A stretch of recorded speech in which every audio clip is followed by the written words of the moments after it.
Connecticut's oldest and most trusted news leader has a big birthday. News 8 is turning 75. In Connecticut news, World headlines at home.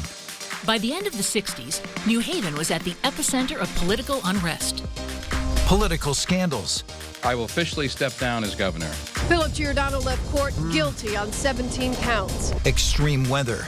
Effective at 10 o'clock tonight, I am ordering that all roads and highways in our state be closed. Hollywood comes to the Elm City. The Doors frontman got arrested on stage. Steven Spielberg transformed the Yale campus back to 1952. Big personalities from WTNH. I'm Mike Bogoslowski, and I'm your corner. True crime in Connecticut. The ivy walls of Yale harbor another cold case. And of course, News 8 in the community. Makes a big difference in the lives of families. It's the party you can't miss. It's News 8's Diamond Jubilee. Welcome, everyone, to News 8's Diamond Jubilee. I'm Ann Nyberg. I'm Darren Kramer. I'm Laura Hutchinson. And I'm Keith Kuntz. For 75 years now, WTNH has been Connecticut's most trusted source for local news. For the next hour, we are going to take you on a journey back in time to the start of the oldest television station in the state. Then we will revisit some of the stories that made you laugh and also made you cry. Some former colleagues are here to celebrate this special occasion. That's right. Anchors Bob Picozzi and Diane Smith are here to reflect on their time here at News 8. We also have a few cameos from Al Terzi and Ken Vennett. And of course, it wouldn't be a party without our chief meteorologist, Gil Simmons, to look back at the state's biggest weather stories. So, are we ready to show off our diamonds? Are we ready? We are ready. Ready, Miss Nyberg? Here we go. I think we are. Let's go back to the very beginning now, to the birth of a station. It all started in 1948 with a vision. New Haven pasta salesman Aldo Di Dominicis convinced the Dumont Television Network to give him the equipment to start a TV station, and WNHC-TV was born. It would become the only TV station in Connecticut. He would get phone calls. ABC, Aldo, would you carry our program tonight? Or CBS? No, wait a minute, I have the fight going, so I promised that I would carry the fight. April of 1971, WNHC was sold to Capital Cities. At the time, it was the biggest broadcasting deal in history. Cap Cities changed the call letters to WTNH, and Channel 8 Action News was born. This is Action News.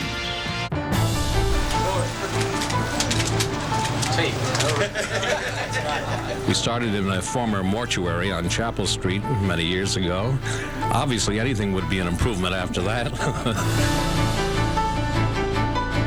In May of '83, we moved into the studio where we are today. Welcome to our new broadcast facility in downtown New Haven. This building features all state-of-the-art equipment, including a brand new switchboard. Hard to believe it's been 75 years. As the public's appetite for news has grown over the decades, News 8 has evolved from just one nightly broadcast to 12 broadcasts a day. Reporter Kent Pierce has covered thousands of stories for News 8. He's in our control room now to share a darker side of Connecticut news. Thanks, Darren. News 8 was the first to report on many of the more sordid stories in Connecticut, some of them making national headlines. Here's a look at true crime in Connecticut.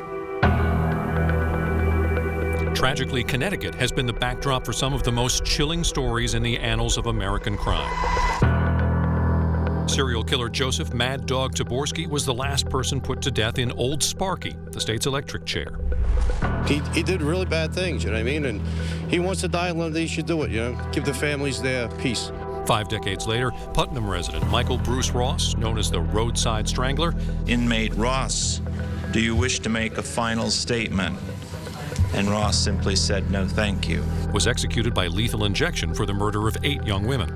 My daughter and the other victims finally have the justice they deserve, and now they can all rest in peace. The murder of 22-year-old Penny Sarah in a New Haven parking garage became one of the most notorious unsolved homicides in the country.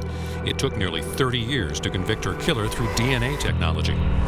So awful that someone could be walking around that did that. The ivy walls of Yale harbor another cold case with the 1998 murder of Suzanne Joven. So when something random happens like this, it's very scary. The student was stabbed 17 times a short distance from campus. Her killer has never been caught.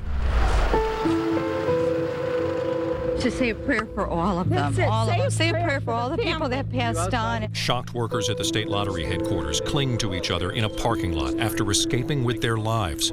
An accountant at the lottery, 35-year-old Matthew Beck, pulled out a gun and a knife and killed 4 of his bosses before killing himself. We all took off for the woods, and that was it. We heard gunshots, and we were halfway through the woods. Beck had just come off a leave of absence. His family called the police because they were afraid he was suicidal and had guns. That rampage led the state to pass the nation's first gun seizure law, giving police the power to take guns away from people who are potentially violent or suicidal. Justice for Martha. This is Martha's Day. This is truly Martha's Day. In June of 2002, Kennedy cousin Michael Skakel was convicted for the 1975 murder of Greenwich neighbor Martha Moxley. It's awful. It's awful to think that something like that somebody so carelessly could just take a life. A deadly home invasion in Cheshire shook the country to its core. I came to court today to see the people who have destroyed the lives of the Pettit family. Stephen Hayes and Joshua Komisarjevsky are now serving life sentences for the 2007 murders of Jennifer Hawk Pettit and her daughters Haley and Michaela. News 8 reporter Erin Cox covered the trial. You have to hear the testimony every day in court, and I felt that for Michaela and Haley and Mrs. Pettit, I also had to look at those horrible, horrible evidence photos. What that person did to my sister was horrific, and I want that memory out of my mind. The unsolved 2010 murder of Madison resident Barbara Hamburg made national news when her son Madison Hamburg produced the HBO docuseries Murder on Middle Beach. Madison is still trying to unravel this cold case. If you're out there, the person who killed my mom, you must be living with such a weight. If I could ask you one question, it would just be why. There were 18 children who were pronounced dead at the scene. There were 2 children who were transported to area hospital or pronounced dead at the hospital. The country was and still is numb over the tragedy at Sandy Hook Elementary School. True crime buffs were riveted with the Fitbit murder trial. Richard DeBate was convicted and sentenced to 65 years for killing his wife Connie. Digital evidence from the victim's Fitbit contradicted DeBate's alibi.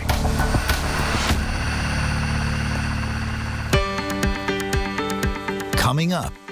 Philip Giordano left court cuffed in a prison jumpsuit. He was ashen and stone-faced as the jury's verdict came in. Guilty on 17 counts. And by the end of the 60s, New Haven was at the epicenter of political unrest. Then Jim Morrison made rock and roll history in New Haven.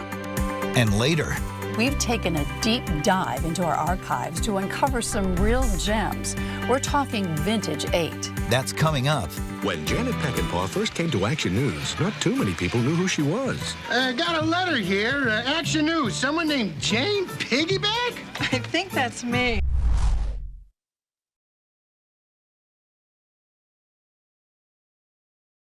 My time covering politics for News 8 is something that I'll never forget.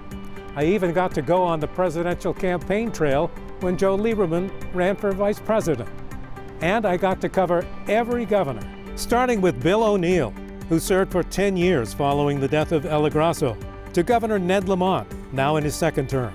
And through it all, with me was news photographer Joe Sferrazza for nearly 40 years. Sometimes the political landscape here in Connecticut got a little dicey, as you'll see in these scandals that dominated the headlines. Philip Giordano left court cuffed in a prison jumpsuit. He was ashen and stone-faced as the jury's verdict came in. Guilty on 17 counts. The state has seen many political scandals over the years, but the most disturbing was the case of former Waterbury Mayor Phil Giordano. Erin Cox covered his trial for News 8. The FBI had wiretaps on Mr. Giordano because it was believed that there may have been some quid pro quo and maybe that he was taking bribes. What they found was much worse. Giordano arranging to have a prostitute bring him 2 young girls to molest. The convicted sex offender is serving a 37-year prison sentence in Mississippi. Bridgeport Mayor Joe Ganim was convicted on corruption charges stemming from a scheme to shake down city contractors. This is not an easy or fun process for anybody who's ever been involved, and I wish it on no one. After serving 7 years in prison, Ganim ran again and remarkably was re-elected as mayor of Bridgeport. He's now serving his 7th term. Effective at noon on July 1st, I will officially step down as governor. Governor John Rowland resigned during an investigation into various corruption charges. I was wrong when I accepted gifts given to me by state employees and from friends who do business with the state. For this, I accept full responsibility. I lied, and there are no excuses. He pled guilty to not paying taxes on gifts from state contractors and was sentenced to 1 year and 1 day in prison. It wasn't a scandal, although some people still think it was. The biggest local political story of the past 40 years was the epic fight between Governor Lowell Weicker and the state legislature over the imposition of a state income tax. Weicker won, and 50,000 people came here to the Capitol to protest in what one organizer called the mother of all rallies. I'm retired Chief Political Correspondent Mark Davis at the State Capitol for News 8. So, Mark, it's so good to see you. How is retirement? This is the first time I've had on a starched collar in 3 years. Sounds good. Yeah. I always remember, Mark, I always took, it was such an awe of how it was during the Rowland administration, and there would be a news conference and all the stations would be gathered, and the governor would not begin until Mark Davis gave him the okay, and Mark would say, okay, governor, and then the news conference was, how'd you pull that off, Mark?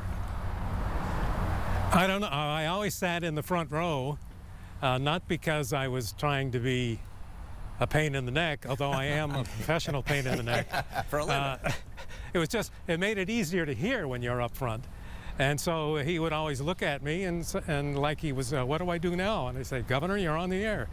Actually, the one who liked it the most was Governor Weicker, because I remember a couple of times I said, now here's His Excellency Governor Weicker.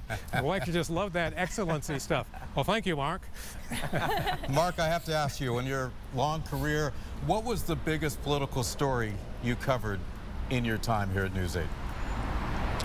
Well, as I just mentioned in the story, it was the income tax battle in 1981. 50,000 people came up here to protest. They didn't want an income tax. But if you've looked at your paycheck lately, it's still there. It's still there. Well, Mark, we miss you so much, but it is so nice to see you on our TV for this. Thank you. Great well, it's great to be with you, and my total regards to everyone, and especially our viewers. All right, he looks great, doesn't he? Sure does. It was supposed to be just another morning of lining up the votes of commuters along I-95. That is until the state police showed up. 4 state troopers ticketed campaigners. Then you must give one to Channel 8 because they were also there. Hi, I'm Diane Smith, and that was me on my very first day of work in 1982, covering a protest to remove the controversial and ultimately deadly toll booths on Connecticut highways. I was arrested along with several protesters, and that launched my 17-year career at News 8. Over the years, I saw that you don't have to look any further than your own backyard to find the news, as you'll see in World Headlines at Home. In Connecticut news, It's a horrible shock. It's one of the terrible tragedies of the history of the United States. The assassination of JFK sent shockwaves around the world. Connecticut mourned the fallen president, as seen here in our extensive coverage of a grief-stricken nation. By the end of the 60s, New Haven was at the epicenter of political unrest. Black Panther Party Chairman Bobby Seale and the New Haven Nine would go on trial for charges stemming from the murder of a Panther member suspected of being an FBI informant. And we covered it on the green every day, and about where this tent is was called the pig pen. This is where the press was. In June of '71, an Allegheny Airlines flight crashed on approach to Tweed New Haven Airport. All but one person survived the initial impact, but 27 people died in the subsequent fire after failing to open the emergency exit. After this crash, flight attendants were required to identify each exit before takeoff. In '75, Ella Grasso became the first woman to be elected in her own right as governor of a U.S. state. In March of 1980, Grasso was diagnosed with ovarian cancer. She resigned the governorship on December 31st of that year and died less than 6 weeks later. Across the river, a short ways, and really the whole building just shook.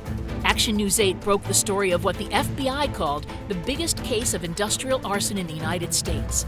8 men on the board of directors of the B.F. Goodrich sponge rubber factory in Shelton were found guilty of firebombing the factory for insurance money. 69 people were working on the scene when the collapse happened. 41 of those people are accounted for at this hour. I know the workers at the site haven't given up hope. I know the rescue crews haven't given up hope. Tragically, all hope was lost when 28 men died during the construction of the L'Ambiance Plaza in Bridgeport, making it one of the worst disasters in modern Connecticut history. The horrific event changed American construction. The lift slab construction method was banned for decades.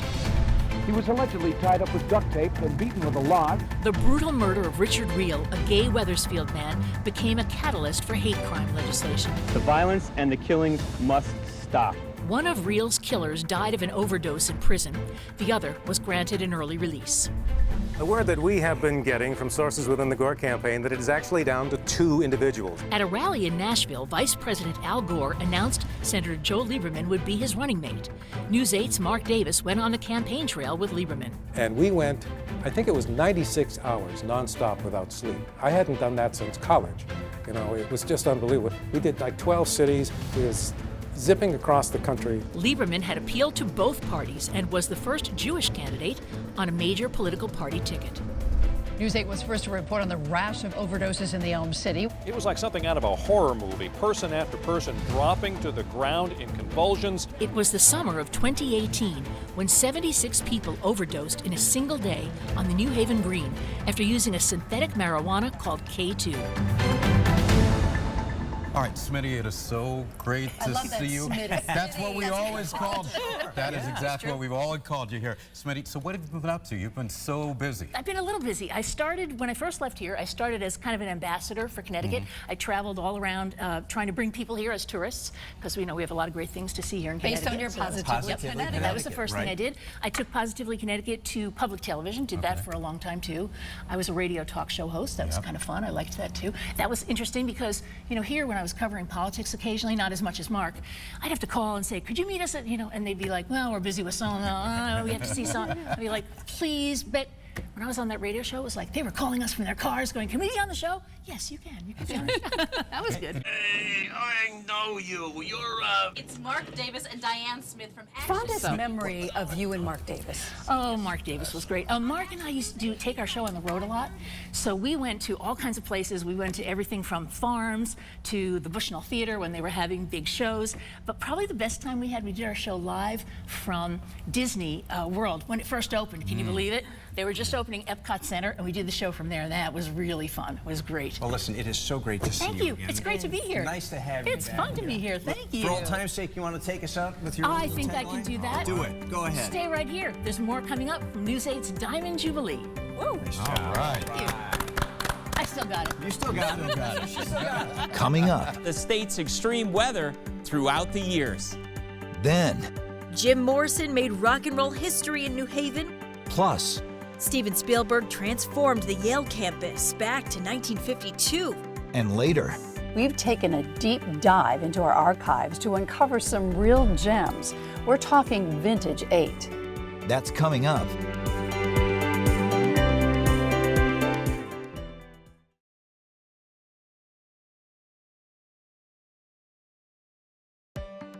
Welcome back.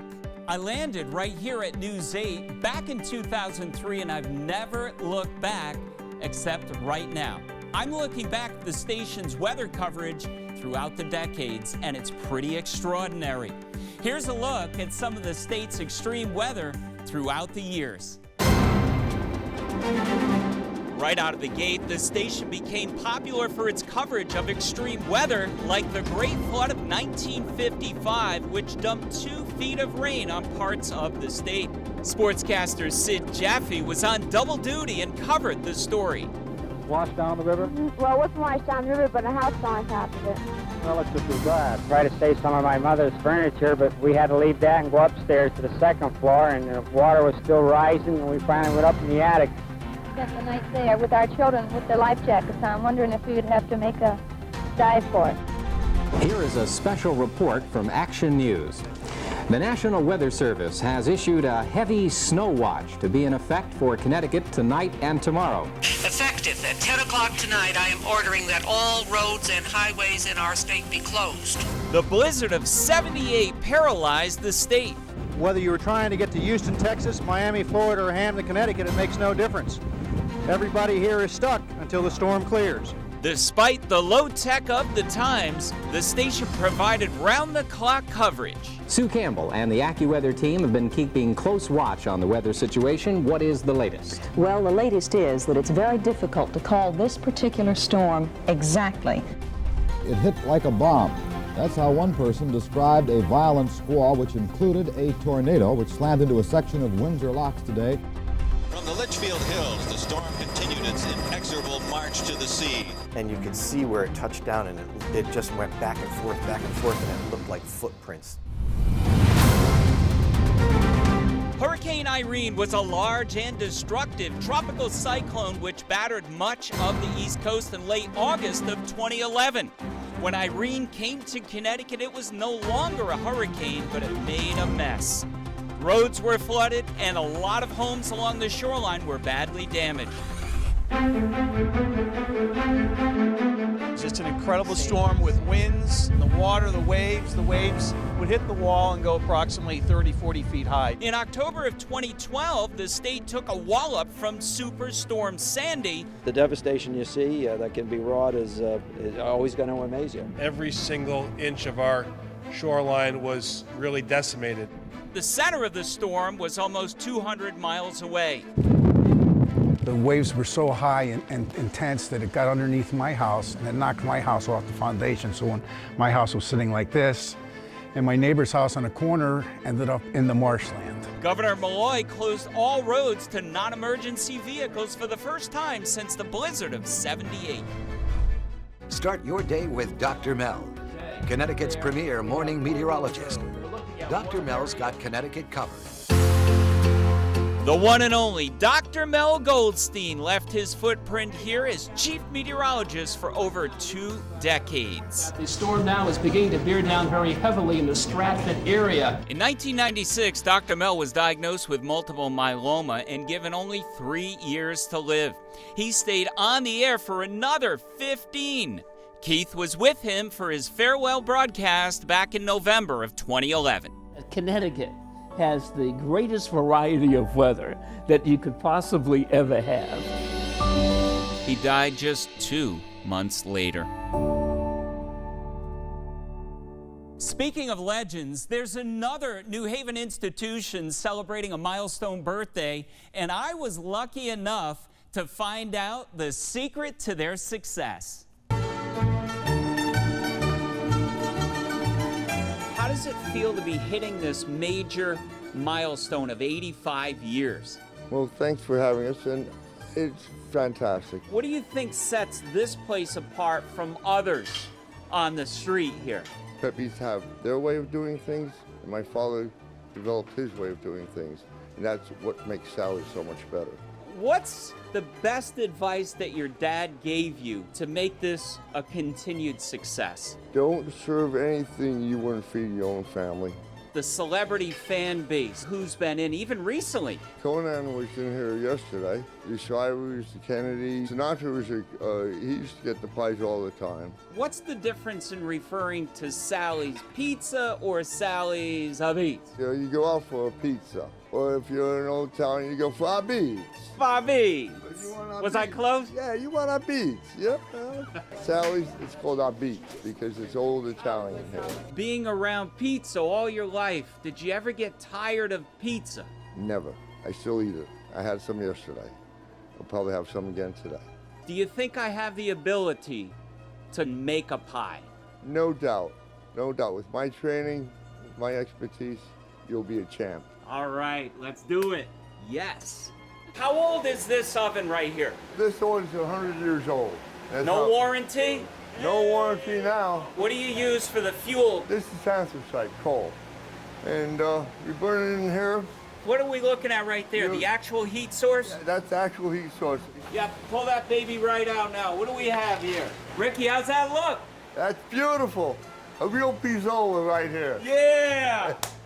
Yes! You know, we're celebrating the 85th, and you're celebrating the 75th. I think that's a great team right now. Channel 8, TNH, and Sally's Pizza. Yes! Don't go away. There's more to come from News 8's Diamond Jubilee. Coming up. Hartford almost became home to the New England Patriots. Plus, Steven Spielberg transformed the Yale campus back to 1952. then, Sally Jesse Raphael launched her show right here at WTNH. Interfaith marriages on the next Sally. and later, We've taken a deep dive into our archives to uncover some real gems. We're talking Vintage 8. that's coming up. We relate to your style, to your state. Make a choice, make it great, make it 8.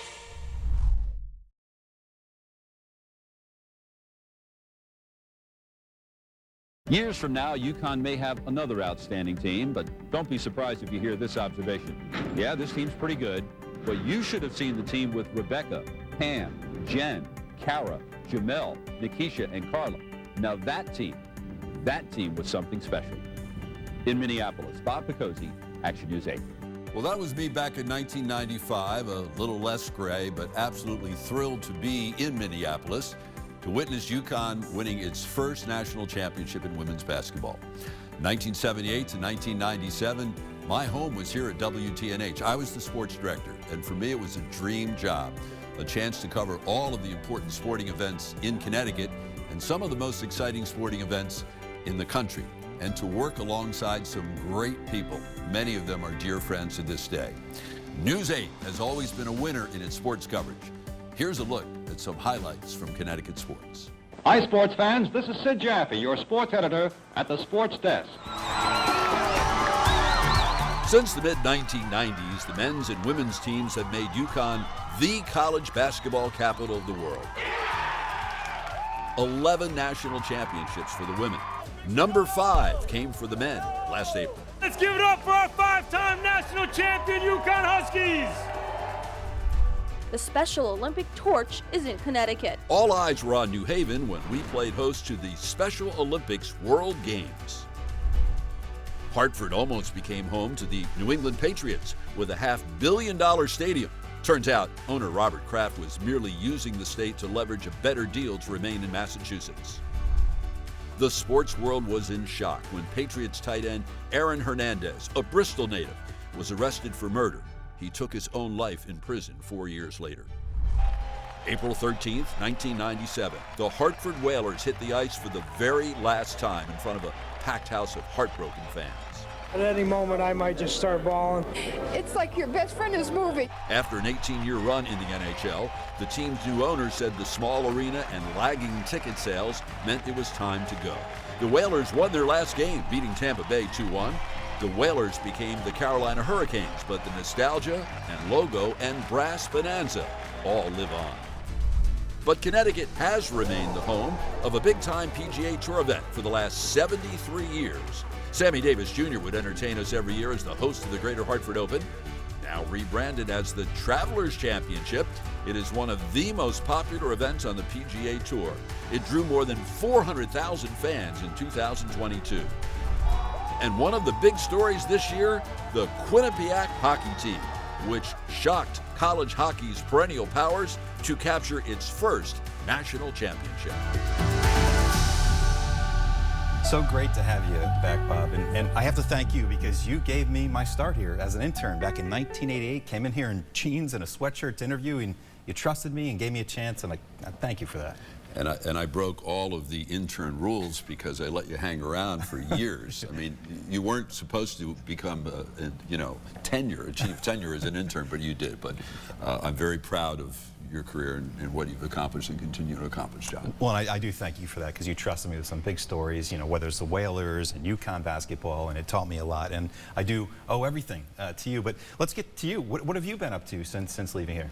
Well, in 2008, two of my uncles began the Picozzi Family Foundation in Summit, New Jersey, my hometown, and both of them have since passed on, so I'm the president of that. And so I run the foundation. We award partial scholarships to 8th grade students and 12th grade students in the Union, Essex, and Morris County areas, area of New Jersey. And it keeps me quite busy, but it's very rewarding. And also, I continue in my never-ending attempt to gain entry into the Guinness Book of World Records for, the most games attended and the most games watched. I'm not there yet, but I'm doing a good job toward achieving that goal. You are quite the fan of a lot of teams, too. I was diagnosed with a sports obsession when I was 10, and my parents were told it was likely incurable, and the doctor was right. It's not.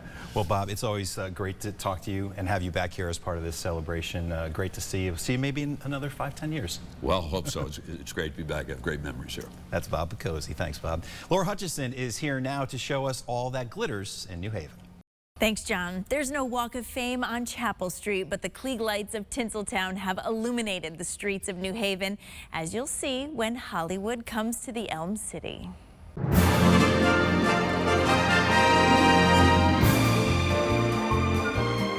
Yale has produced some of Hollywood's biggest stars. And actress Lauren Ambrose and Breaking Bad director Adam Bernstein came out of ACES, the Educational Center for the Arts. But Hollywood has also come here for some Elm City character. The Shubert Theater made an Oscar-winning appearance in the 1960 Bette Davis film All About Eve. And many hit musicals premiered at the Shubert. Julie Andrews created the character Eliza Doolittle here in New Haven. And while Kirk Douglas was performing in One Flew Over the Cuckoo's Nest at the Shubert, his film 20,000 Leagues Under the Sea was screening across the street at the Roger Sherman Theater. I don't know whether they're shooting today anymore or not. I mean, I don't even know, but I hope they are. In 2007, Steven Spielberg transformed the Yale campus back to 1952 for Indiana Jones and the Kingdom of the Crystal Skull. I'll give you guys a secret. Come over here. You see the gates over there? Yeah. They're made out of steel. I just learned yesterday from one of the helpers. The one on the right is made out of styrofoam because the car is going to go right through there. We got production updates from News 8 staffer Mike Franzman, who had a bit role in the film. The attention to detail is probably what impressed me the most. He would sometimes run up to the scene with a fake lens, just trying to imagine how it would look. Jim Morrison made rock and roll history in New Haven when the Doors frontman got arrested on stage after a heated exchange with police at the old New Haven Arena. Don't go away. There's more star power to come from News 8's Diamond Jubilee. Coming up. Sally Jesse Raphael launched her show right here at WTNH. Interfaith marriages on the next Sally. Plus, we've taken a deep dive into our archives to uncover some real gems. We're talking Vintage 8. That's coming up.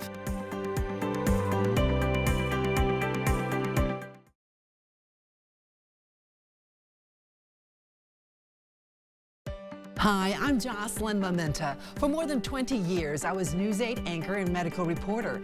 But I also got to host Connecticut Style, where I met some fascinating, larger-than-life people. But as you'll see, there's always been big personalities from WTNH. For decades, WTNH has been home to some popular programs hosted by big personalities. We had Happy the Clown starting in 1952. Oh, there it is, right over there.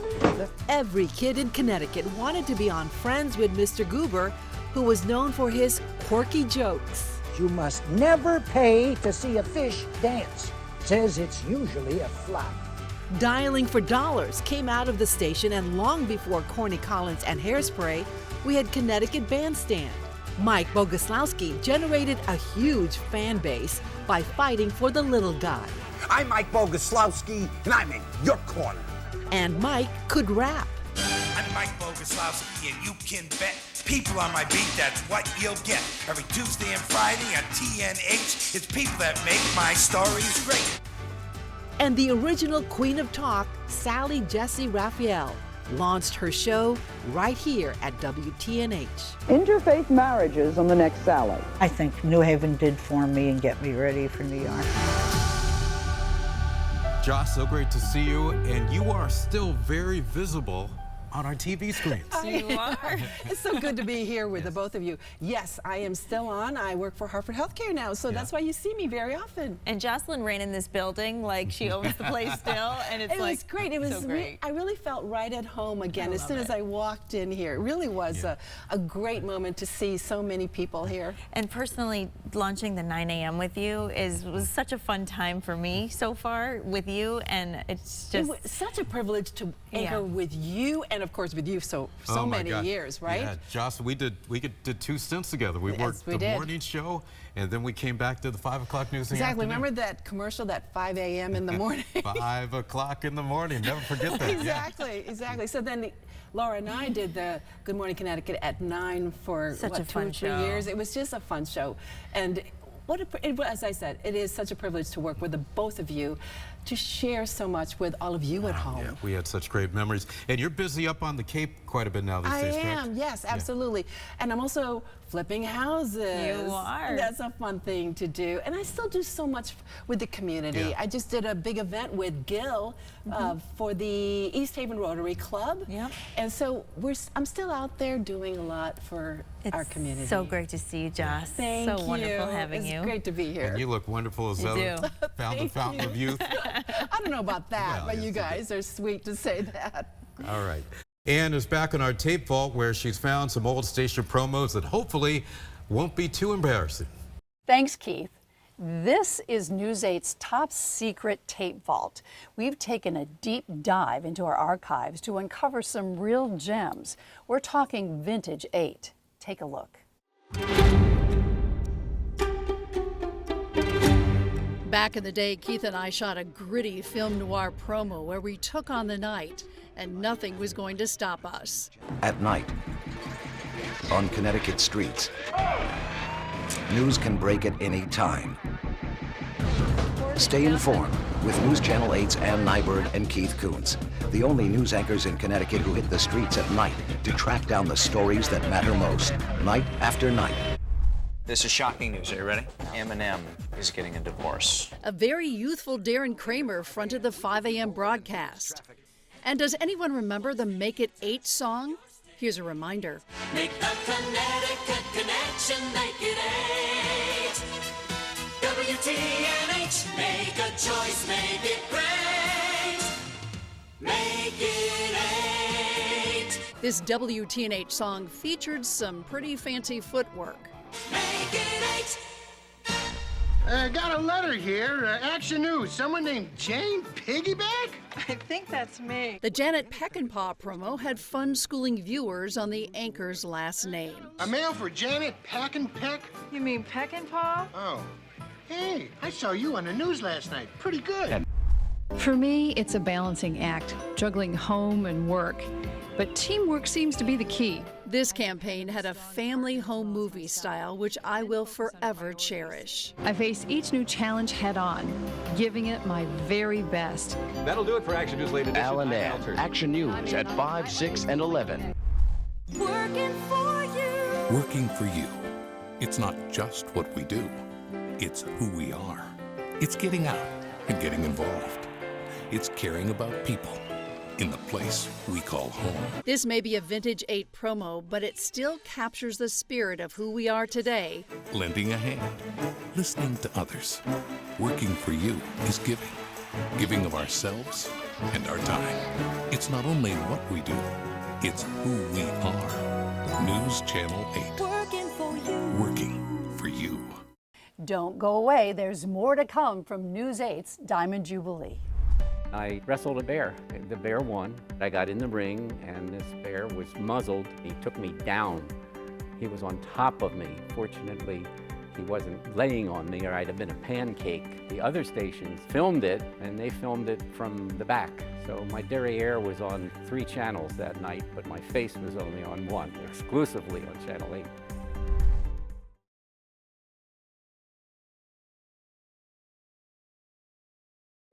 Welcome back, everyone. For 75 years, viewers have been able to count on this station not only for breaking news, but for giving you the facts and professional insights to cope and thrive in sometimes very challenging times. A big component of WTNH is its outreach to Connecticut residents near and far.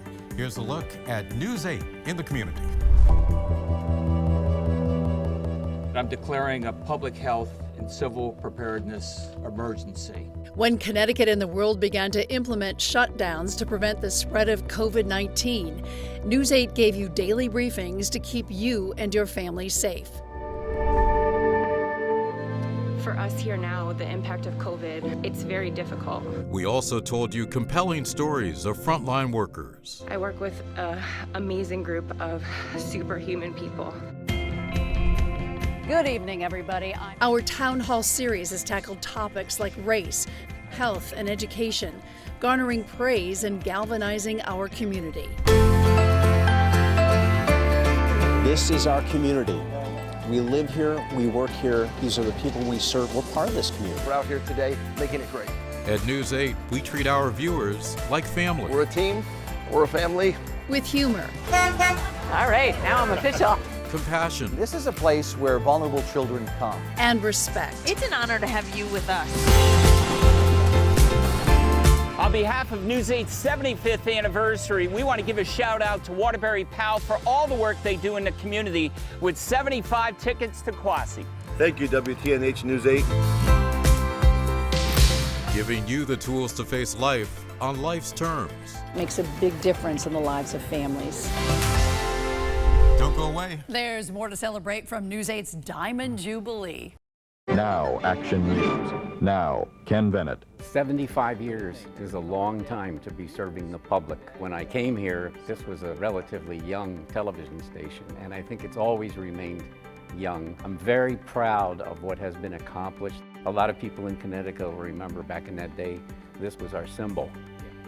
And we went all over the state and got the thumbs up. I still get the thumbs up when people remember me.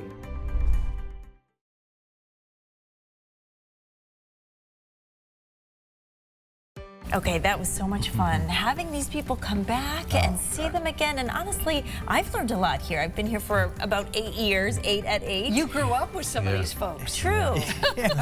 As hurts when somebody says that. I grew up watching you on TV, right? For you, you know, I mean, to see them come back, and how have things changed since you've been here? You want to start?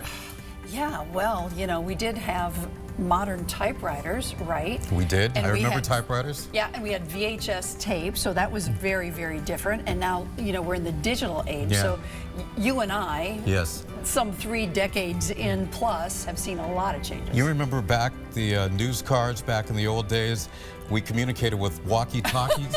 Right. Back And in you, the day. wait, and you had to pull over and put a quarter in I and make remember. a phone call to the desk. And you know, and I remember if you were in trouble, they said to you on the two-way, they said, look, can you drive to a landline phone and give us a call?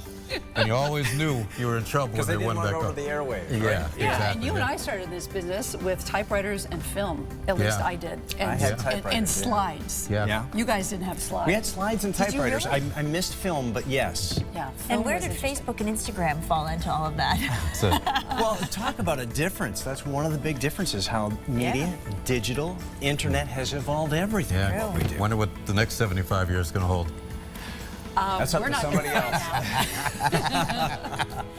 Thanks, everyone, for joining us for our Diamond Jubilee celebration. Yeah, we would have never made it to the big 7-5 without you, our loyal viewers, who we do consider our family. Today, WTNH broadcasts 63 hours of locally produced newscasts each week. And we're not stopping. Our celebration continues all year.